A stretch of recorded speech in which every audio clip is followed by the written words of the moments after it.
নমস্কাৰ, আজি হৈছে 9 ছেপ্টেম্বৰ। এনি নিউজ 24 সকলো দৰ্শকৰ বাবে লৈ আহিছোঁ এই মুহূৰ্তৰ কেইবাটাও গুৰুত্বপূৰ্ণ বাতৰি।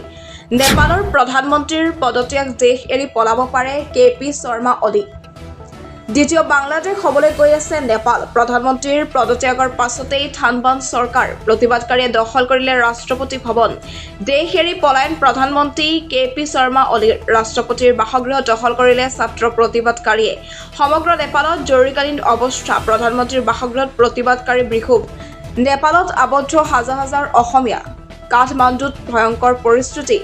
ৰাজনৈতিক দলৰ কাৰ্যালয় জ্বলাই শেষ কৰিলে প্ৰতিবাদকাৰীয়ে। সেনাৰ হাতলৈ যাব নেপাল। দ্বিতীয় বাংলাদেশ হ'বলৈ গৈ আছে নেপাল।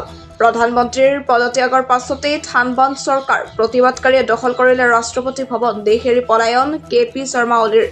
পৰৱৰ্তী খবৰ, কাইলৈ গৌৰৱ গগৈ জেললৈ যাব নে হিমন্ত বিশ্ব শৰ্মা পদত্যাগ কৰিব? অপেক্ষা অখিল গগৈৰ। কাইলৈ জেললৈ যাব লাগিব গৌৰৱ গগৈ। কাইলৈ মুখ্যমন্ত্ৰী হিমন্ত বিশ্ব শৰ্মাই পদত্যাগ কৰিব। কাইলৈ যিকোনো এটা ঘটনা হ'বই লাগিব। 10 ছেপ্টেম্বৰলৈ প্ৰতিক্ৰিয়া বিধায়ক অখিল গগৈ।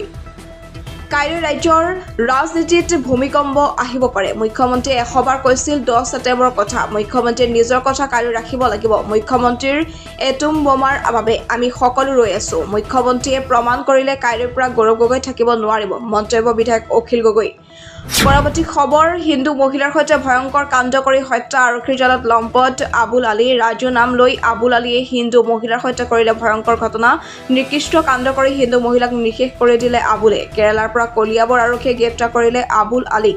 18 অভিযানৰ অন্তত গ্ৰেপ্তাৰ পলাতক আবুল আলী। 21 আগষ্টৰ নিশাই ঘটিছিল গাৰ নোম শিয়ৰি উঠা ঘটনা। 22 তাৰিখে পথৰ কাষত উদ্ধাৰ হৈছিল হিন্দু মহিলাৰ নিথৰ দেহ। নিজকে ৰাজু গঞ্জ বুলি পৰিচয় দিলে আবুলে চলাইছিল নিৰ্যাতন। ৰাজু নাম লৈ আবুল আলীয়ে হিন্দু মহিলাৰ সৈতে কৰিলে ভয়ংকৰ ঘটনা। নিকৃষ্ট কাণ্ড কৰি হিন্দু মহিলাক নিঃশেষ কৰি দিলে আবুলে। কেৰালাৰ পৰা কলিয়াবৰ আৰক্ষীয়ে গ্ৰেপ্তাৰ কৰিলে আবুল আলীক। News desk report, any news 24।